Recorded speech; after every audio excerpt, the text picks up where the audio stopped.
This is the story of Sleeping Beauty and how a brave prince rescued her from an evil curse. You can read along with me in your book. You will know it is time to turn the page when you hear this sound. Let's begin now. Once upon a time, in a faraway land, a king named Stephen lived with his queen.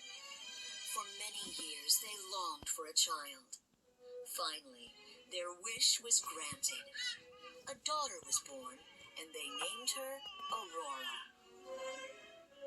Overjoyed, the king and queen held a grand celebration. They invited guests from far and wide, including their good friend King Hubert and his young son, Prince Phillip.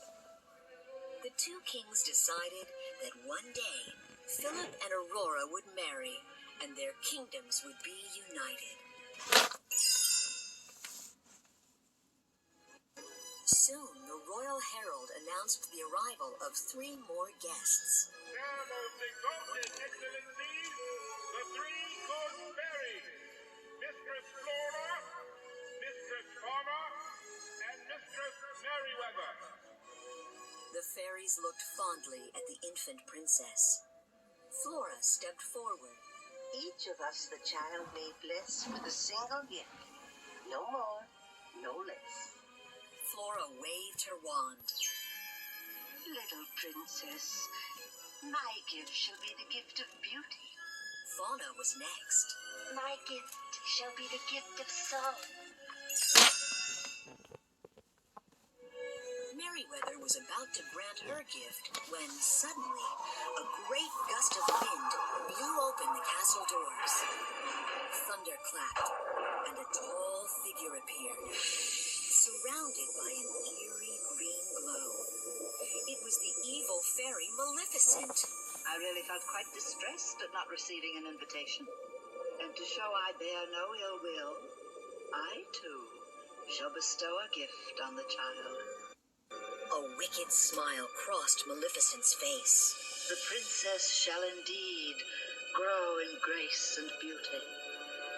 But before the sun sets on her 16th birthday, she shall prick her finger on the spindle of a spinning wheel and die. Laughing cruelly, Maleficent vanished in a flash of light.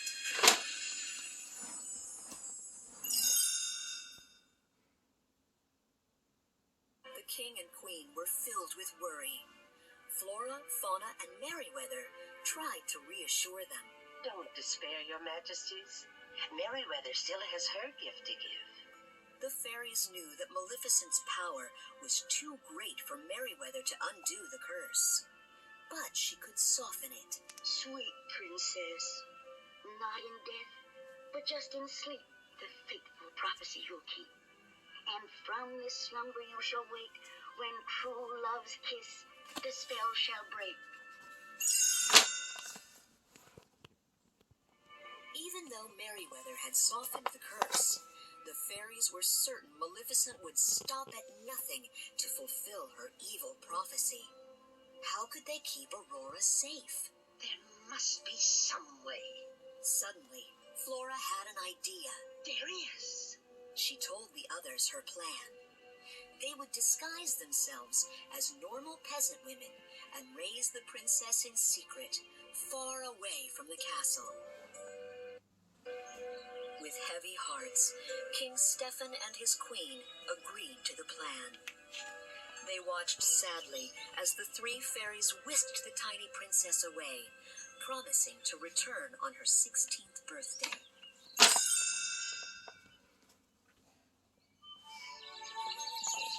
Many years passed. Flora, Fauna, and Merryweather raised Aurora in a cozy cottage deep in the forest. They pretended to be her aunts and never used magic. To keep the princess's identity secret, they called her Briar Rose.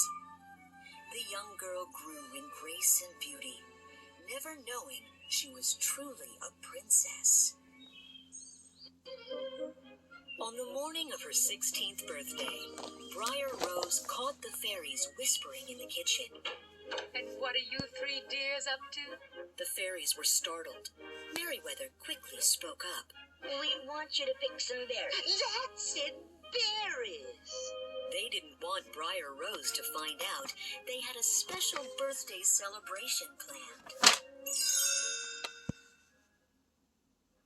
As soon as Briar Rose left, the fairies sprang into action.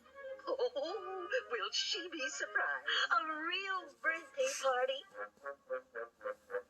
That night, the fairies were going to surprise Briar Rose with a beautiful cake and gown and tell her she was truly a princess. But the fairies were not very good at cooking or sewing without magic. Finally, they decided to use their wands for the preparations. But high in the sky, Maleficent's wicked raven spotted the bright bursts of magic.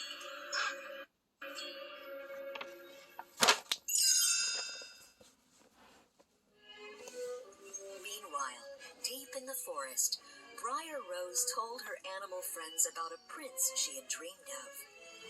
While she was talking, a stranger riding through the woods spotted her. It was Prince Phillip.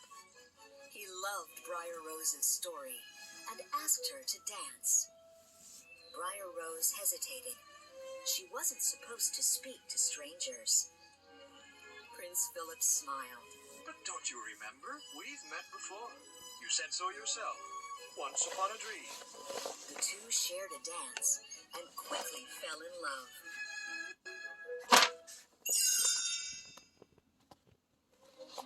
Briar Rose hurried home.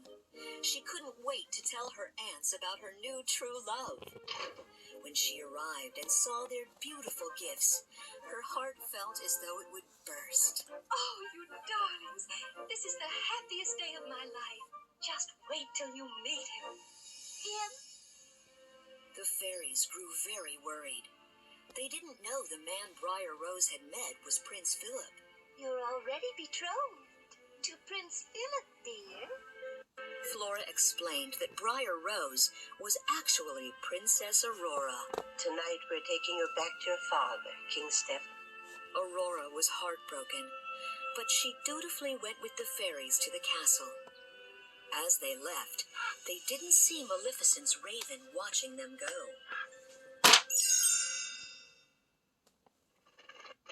The raven flew straight to Maleficent. The sun had not yet set, and there was still time to fulfill the curse. At the castle, the fairies gave Aurora a few moments alone. Suddenly, Maleficent appeared and placed the princess in a powerful trance. The evil fairy led her to a secret room with a spinning wheel. Touch the spindle.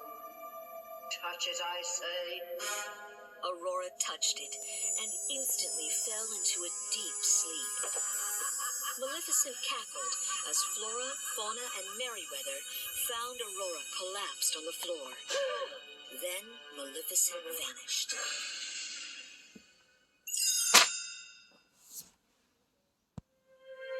Sadly, the three fairies brought Aurora to a bedroom high in a tower. Poor King Stephen and the Queen. They'll be heartbroken when they find out. Flora wiped a tear from her eye, and her face grew determined. They're not going to. We'll put them all to sleep until Rose awakens. The fairies used their magic wands to place each member of King Stephen's court into a deep slumber. As Flora flew over King Hubert, she heard him mumble something sleepily. Just been talking to Philip. Seems he's fallen in love with some peasant girl.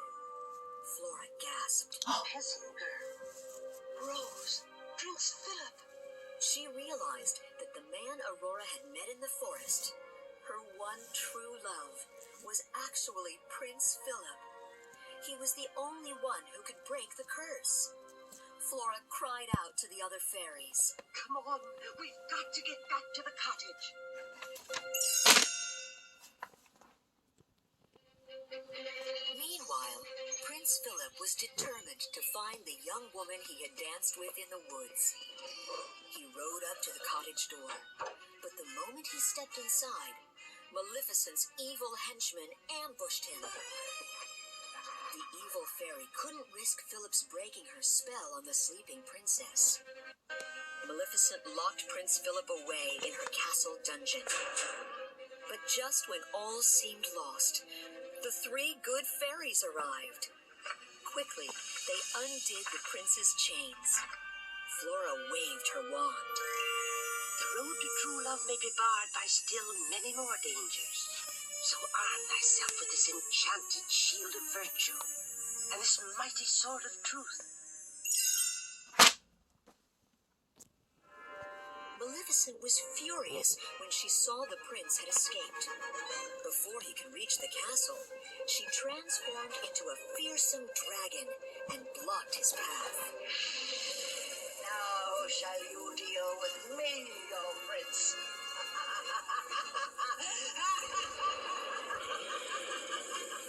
Prince Philip fought bravely, but the dragon cornered him on a high ledge. Flora flew to Philip and waved her wand over his sword. Sword of truth, fly swift and sure, that evil die and good endure. With all his strength, Philip hurled the sword at the dragon. Its course was true, and it buried itself deep in her heart. With a scream, Maleficent fell from the ledge, never to be seen again.